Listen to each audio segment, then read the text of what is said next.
दोस्तों नमस्कार। ये है मार्गदर्शन फॉर सिविल सर्विसेज। मैं अनुराग चौधरी। दोस्तों समसामयिक घटना चक्र जीएस दृष्टि कंप्यूटर एक परिचय के भाग 4 में आप पढ़ेंगे कंप्यूटर के स्टोरेज डिवाइस के बारे में। इसमें हम विस्तार से प्राथमिक और द्वितीयक मेमोरी के बारे में पढ़ेंगे। तो आइए शुरू करते हैं। जीएस दृष्टि कंप्यूटर एक परिचय का भाग 4। दोस्तों स्टोरेज डिवाइस क्या है, सबसे पहले इसको जान लेते हैं। देखिए, यह एक प्रकार का कंप्यूटर हार्डवेयर होता है और यह डेटा, फाइलों और इनपुट निर्देशों को स्टोर करने, पोर्ट करने या निकालने के लिए प्रयुक्त डिवाइस अस्थायी और अस्थायी दोनों तरह से जानकारी को होल्ड और स्टोर कर सकता है। दोस्तों आइए देख लेते हैं स्टोरेज डिवाइस और इसके प्रमुख प्रकार के बारे में। तो आप देख लीजिए, स्टोरेज डिवाइस जो कि मेमोरी डिवाइस है, ये प्राथमिक या मुख्य मेमोरी और द्वितीयक यानी सेकेंडरी या ऑक्सिलरी मेमोरी के रूप में होता है। तो स्टोरेज डिवाइस दो प्रकार के होते हैं, प्राथमिक मेमोरी और द्वितीयक मेमोरी। प्राथमिक मेमोरी को मुख्य मेमोरी भी कहा जाता है। मुख्य मेमोरी में अस्थायी यानी नॉन वोलेटाइल मेमोरी और अस्थायी यानी टेम्परेरी या वोलेटाइल मेमोरी होती है। सबसे पहले अस्थायी मेमोरी के बारे में जानते हैं। तो अस्थायी मेमोरी में रोम यानी रीड ओनली मेमोरी, जिसमें पी रोम, ईपी रोम और ईईपी रोम होते हैं। और अस्थायी या टेम्परेरी मेमोरी में रैंडम एक्सेस मेमोरी होती है। इसमें कैश मेमोरी और रैम यानी रैंडम एक्सेस मेमोरी है। रैंडम एक्सेस मेमोरी दोस्तों डायनेमिक होती है और स्टैटिक, दो प्रकार के रैम होते हैं। तो ये तो आपने पढ़ा अस्थायी प्राथमिक मेमोरी के बारे में। अब जानते हैं द्वितीयक मेमोरी के बारे में।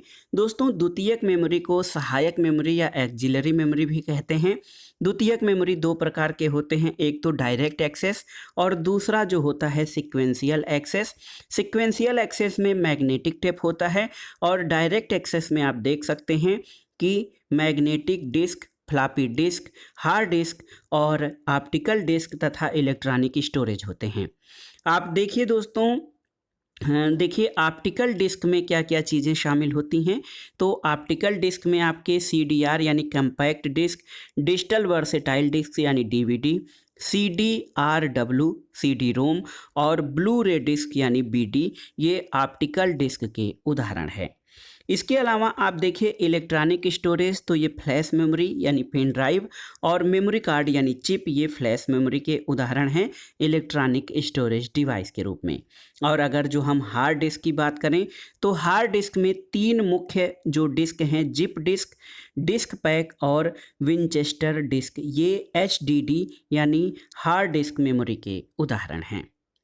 अब आइए देखते हैं दोस्तों प्राथमिक या मुख्य मेमोरी के बारे में। दोस्तों प्राथमिक या मुख्य मेमोरी जो होता है, ये सीधे सेंट्रल प्रोसेसिंग यूनिट से संपर्क करता है और इसकी गति तीव्र, स्टोरेज क्षमता सीमित और इसकी कीमत अधिक होती है प्राथमिक मेमोरी की। आप जानिए कि प्राथमिक मेमोरी बंद सप्लाई, विद्युत सप्लाई बंद होने पर स्टोर्ड डेटा समाप्त हो जाता है। सिलिकॉन चिप से बने IC चिप का प्रयोग इसमें किया जाता है और JS किल्बी और रॉबर्ट नायस ने इसके IC विकास का जो है इसका IC विकास किया था, JS किल्बी और रॉबर्ट नाइस ने। प्राथमिक मेमोरी अनेक छोटे छोटे लोकेशन और सेल में विभाजित होती है। 8, 16, 32 या 64 बिट वर्ड लेंथ की क्षमता होती है। इसमें रजिस्टर, कैश मेमोरी, रोम और रैम प्राथमिक या मुख्य मेमोरी के उदाहरण हैं। दोस्तों वर्तमान में CPU द्वारा प्रोसेस किए जा रहे डेटा को स्टोर करने में ये सक्षम है और ये सेकेंडरी मेमोरी की अपेक्षा तेज और महंगी है। प्राथमिक मेमोरी को आप जानते हैं कि नॉन वोलेटाइल मेमोरी या अस्थायी मेमोरी भी कहा जाता है। और अस्थायी मेमोरी में रोम, प्रोम, ईप्रोम और ईईप्रोम होते हैं। रोम के बारे में जानते हैं। दोस्तों रोम आप देखिए कि इस अस्थायी मेमोरी में संग्रहित डेटा और सूचनाएं स्वयं नष्ट नहीं होती हैं, उन्हें बदला भी नहीं जा सकता है। रीड ओनली मेमोरी का मतलब है कि इन्हें केवल पढ़ा जा सकता है। इसका पूर्ण रूप रीड ओनली मेमोरी है। पावर सप्लाई बंद होने के बाद भी इसमें सूचनाएं बनी रहती हैं। प्रोम या पी रोम क्या है, तो पूर्ण रूप से प्रोग्रामेबल रीड ओनली मेमोरी होती है और ये विशेष प्रक्रिया से अनुकूल डेटा द्वारा प्रोग्राम्ड होती है। इसमें हजारों डायोड मौजूद होते हैं जो उच्च वोल्टेज से फ्यूज कर वांछित सूचना को रिकॉर्ड करने में सक्षम होते हैं।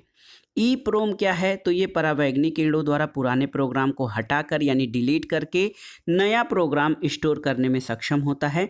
पावर सप्लाई की अनुपस्थिति में भी डेटा को स्टोर करने में ईप्रोम सक्षम होता है।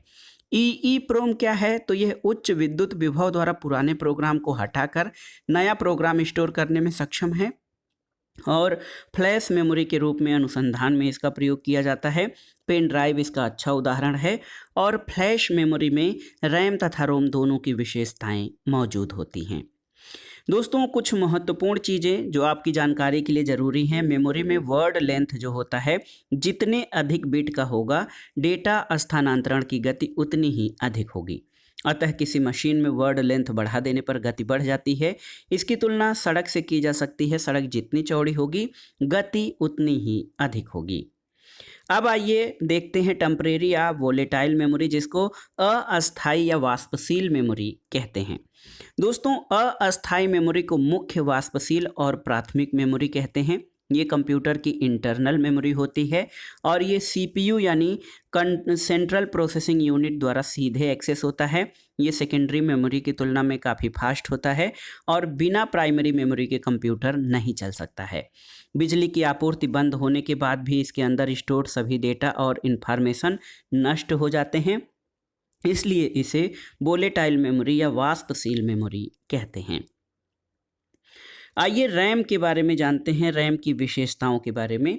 तो दोस्तों, रैम जो है ये स्टैटिक होता है, स्टैटिक और डायनेमिक। तो स्टैटिक में इसका पूर्ण नाम स्टैटिक रैंडम एक्सेस मेमोरी है। स्टैटिक का मतलब रैम में डेटा का स्थिर होना है और इसे बार बार रीराइट या रिफ्रेश करते रहने की ज़रूरत नहीं होती है और ये वोलेटाइल मेमोरी की तरह प्रयुक्त होता है।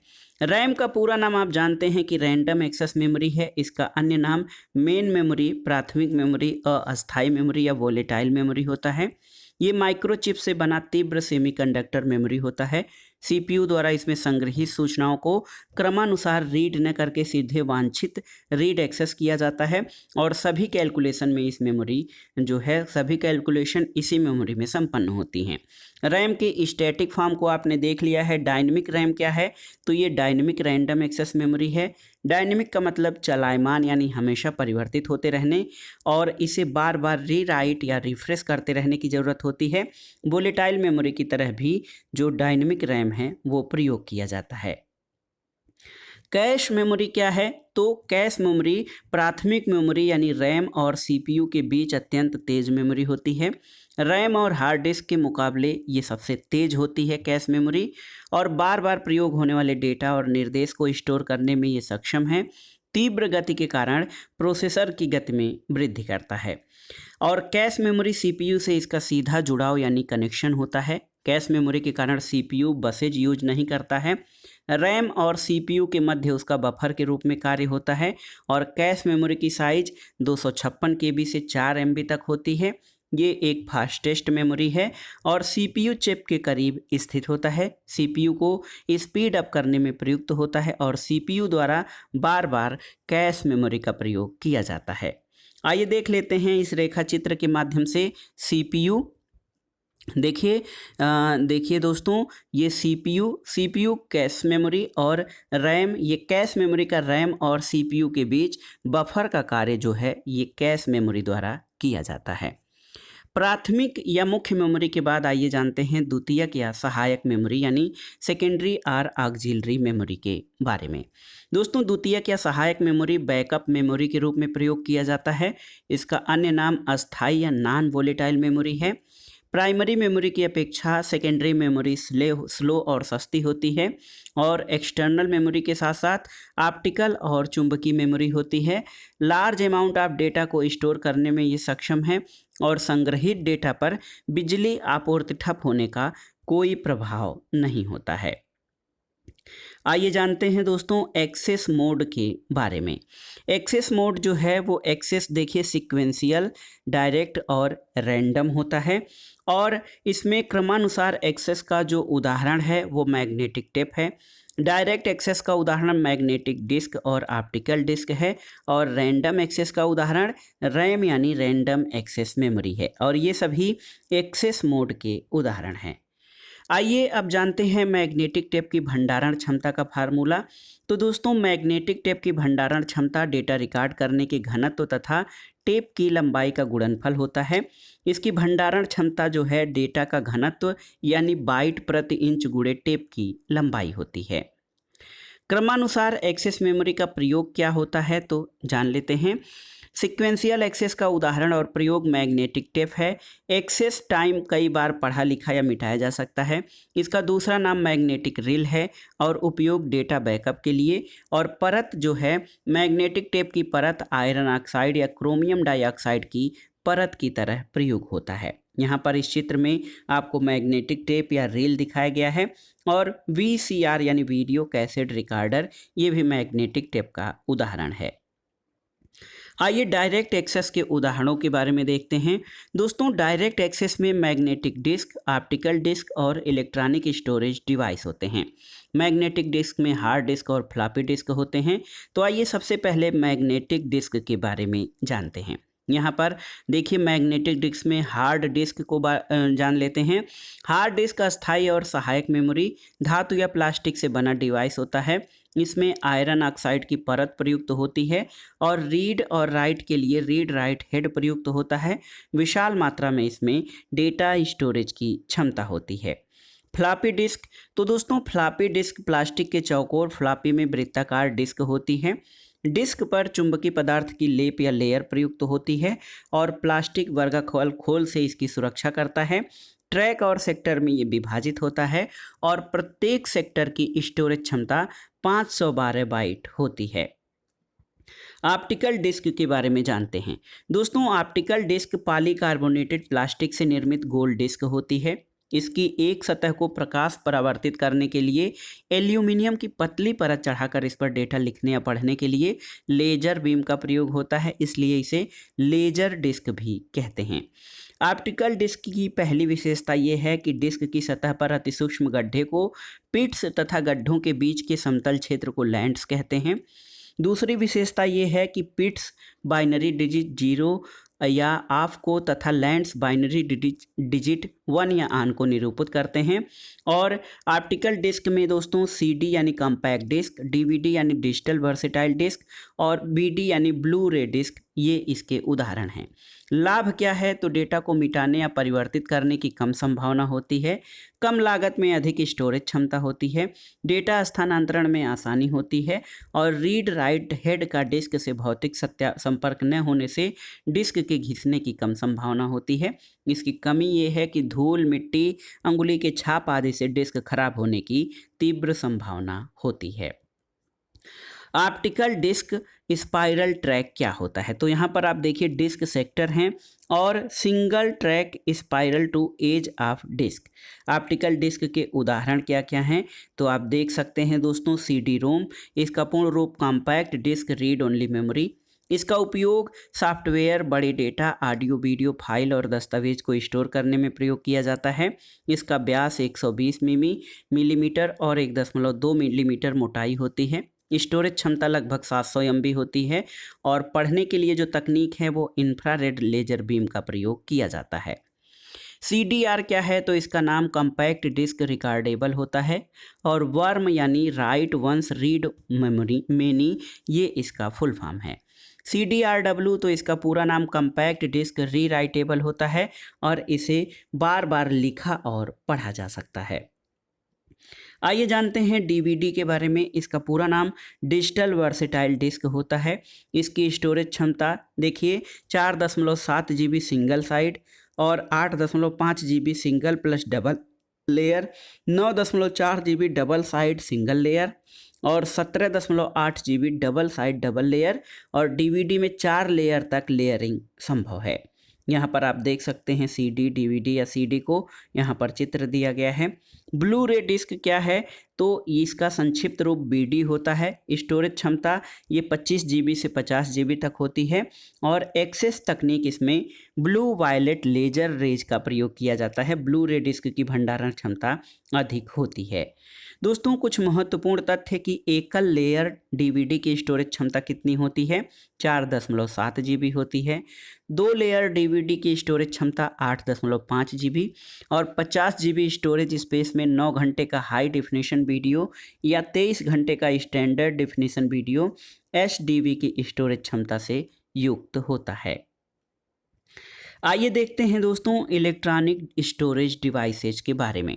तो इसमें सबसे पहले फ्लैश मेमोरी डिवाइस के बारे में जानते हैं। फ्लैश मेमोरी डिवाइस या जो मेमोरी कार्ड होता है चिप, ये पेन ड्राइव और चिप दो तरह के होते हैं। देखिए flash memory pen drive EEPROM का उदाहरण है और देख सकते हैं कि एक डिवाइस से दूसरे में डेटा ट्रांसफ़र करने में फ्लैश मेमोरी या पेन ड्राइव का प्रयोग किया जाता है। ये रिमूवेबल स्टोरेज डिवाइस के रूप में प्रयोग किया जाता है। मेमोरी कार्ड या चिप MMC यानी मल्टीमीडिया कार्ड कहते हैं। Mobile, digital camera, PDA, palm-Tom, smartphone आदि में मेमोरी कार्ड के रूप में इसका प्रयोग किया जाता है। वर्चुअल मेमोरी, दोस्तों वर्चुअल मेमोरी क्या है? तो एक प्रकार की कंप्यूटर प्रणाली की मेमोरी प्रबंधन व्यवस्था है जिसमें सॉफ्टवेयर प्रोग्राम को मुख्य या प्राथमिक मेमोरी में क्रियान्वित किया जाता है। ये प्रणाली किसी प्रोसेस को पूर्णतः मुख्य मेमोरी में डाले बिना उसका क्रियान्वयन सक्षम बनाती है, जिनसे उपयोगकर्ता को बड़ी साइज और तीव्र मेमोरी का एहसास होता है। इससे इस मेमोरी का आकार असीमित हो जाता है और ये मेमोरी के खाली या रिक्त स्थान पर निर्भर करता है। इसका लाभ ये है कि मेन मेमोरी की साइज कम होने पर भी बड़े प्रोसेस का निष्पादन संभव और प्रोसेसिंग गति में वृद्धि होती है। लेकिन दोष ये है कि ऑपरेटिंग सिस्टम द्वारा बेहतर मेमोरी प्रबंधन के कारण निष्पादन प्रक्रिया में अधिक समय लगता है। और वर्चुअल मेमोरी कंप्यूटर की फिजिकल मेमोरी नहीं बल्कि बड़े प्रोग्रामों को रन करने की अनुमति देने वाली तकनीक है। आइए देखते हैं दोस्तों प्राथमिक और द्वितीयक मेमोरी में प्रमुख अंतर क्या होता है। तो सबसे महत्वपूर्ण अंतर ये है कि प्राथमिक या मुख्य मेमोरी ये कंप्यूटर के भीतर होती है, द्वितीयक मेमोरी कंप्यूटर के बाहर होती है। प्राथमिक मेमोरी अस्थायी और अस्थायी दोनों प्रकार की होती है, द्वितीयक मेमोरी अस्थायी होती है। प्राथमिक मेमोरी सीमित होती है इसकी क्षमता, जबकि द्वितीयक मेमोरी की क्षमता असीमित होती है।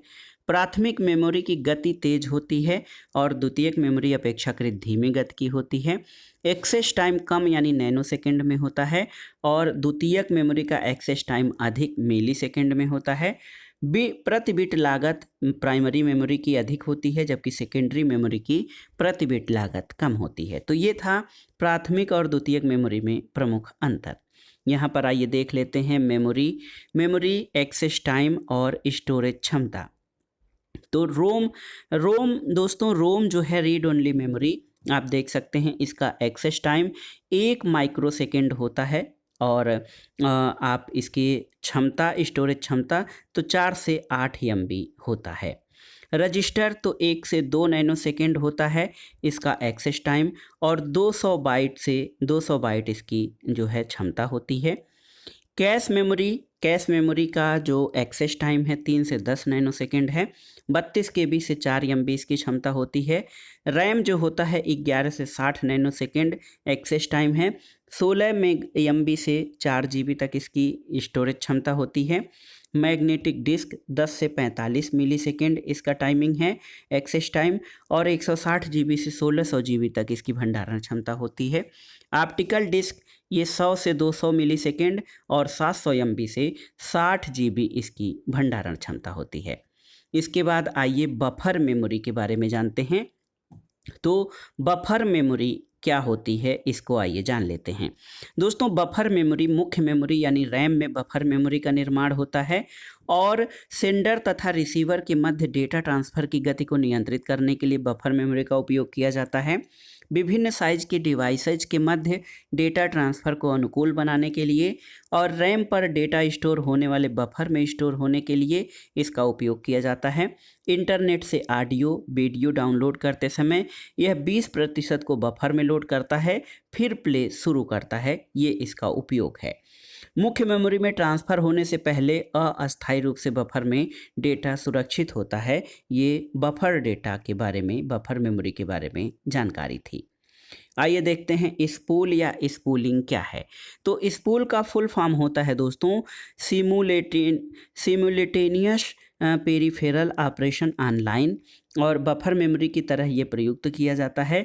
यह एक अस्थायी स्टोरेज एरिया होता है जहां प्रिंट होने वाले डेटा कुछ समय के लिए स्टोर होते हैं, और स्पूल या स्पूलिंग किसी डॉक्यूमेंट को प्रिंट से पहले उच्च गति क्षमता वाले बफर में भेजना स्पूलिंग कहलाता है। आइए देखते हैं उपयोग के लिए कंप्यूटर मेमोरी का चयन किस तरह से किया जाता है। तो यहाँ पर देखिए दोस्तों, रजिस्टर की स्टोरेज क्षमता अधिक होती है, एक्सेस टाइम अधिक होता है, और एक्सेस टाइम जो है, आप यहाँ से नीचे से अगर जो आप देखें, मैग्नेटिक टेप की स्टोरेज क्षमता कम होती है, इस लाइन से आप देख सकते हैं। ऑप्टिकल डिस्क की उससे अधिक, मैग्नेटिक डिस्क के उससे अधिक, रोम की उससे अधिक स्टोरेज क्षमता, कैश मेमोरी की अधिक, और रजिस्टर की स्टोरेज क्षमता सर्वाधिक होती है। इसी तरह एक्सेस टाइम जो होता है वो भी मैग्नेटिक टेप से लेकर ऑप्टिकल डिस्क, मैग्नेटिक डिस्क, रोम, रैम, कैश मेमोरी और रजिस्टर की तरफ अधिक होता है। सेमी कंडक्टर मेमोरी, तो रोम और रैम, कैश मेमोरी और रजिस्टर ये सेमी कंडक्टर मेमोरी के उदाहरण हैं। अगर जो हम कीमत की बात करें तो मैग्नेटिक टेप जो है ये अधिक महंगी कीमत होती है, ऑप्टिकल डिस्क उससे कम, मैग्नेटिक डिस्क उससे कम, और देखिए रोम, कैश मेमोरी और रजिस्टर उससे कम होते हैं। और गति की बात करें तो गति जो है, रजिस्टर, कैश मेमोरी, रोम, मैग्नेटिक डिस्क और ऑप्टिकल डिस्क तक, मैग्नेटिक डिस्क से लेकर, रजिस्टर से लेकर मैग्नेटिक डिस्क तक, ये गति जो है ये तीव्र होती है, यानी मैग्नेटिक टेप की गति सबसे तीव्र होती है। आइए देखते हैं कंप्यूटर मेमोरी का चुनाव किस प्रकार करते हैं। तो डेटा प्रोसेस की गति धीमी हुए बिना कम खर्च में महत्तम उपयोगिता प्राप्त करने के लिए कंप्यूटर मेमोरी का चुनाव किया जाता है। फ्लैश मेमोरी, तो दोस्तों flash memory non volatile memory, विद्युत द्वारा पुराने डेटा या प्रोग्राम को हटाकर नया डेटा लिखने में प्रयुक्त होता है। इसका उदाहरण EEPROM, पेन ड्राइव और मेमोरी कार्ड होता है। इसके अलावा मेमोरी कार्ड, तो आप जानिए कि पतले आकार का छोटा कार्ड जैसा इलेक्ट्रॉनिक मेमोरी डिवाइस होता है, ये मेमोरी कार्ड के उदाहरण हैं, और ये रिमूवेबल स्टोरेज के रूप में प्रचलित हैं। इसका उपयोग mobile phone, digital camera, VDA, palm-Tom, smartphone आदि में प्रयोग किया जाता है।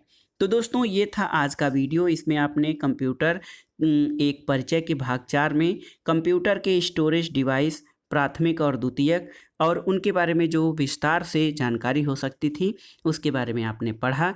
ये वीडियो आपके आगामी विभिन्न परीक्षाओं के लिए बहुत ही महत्वपूर्ण है, आप इनको तैयार कर लीजिएगा। वीडियो आपको कैसा लगा हमें कमेंट बॉक्स में ज़रूर बताइए। वीडियो को लाइक करें, शेयर करें और इस चैनल मार्गदर्शन फॉर सिविल सर्विसेज को सब्सक्राइब करें।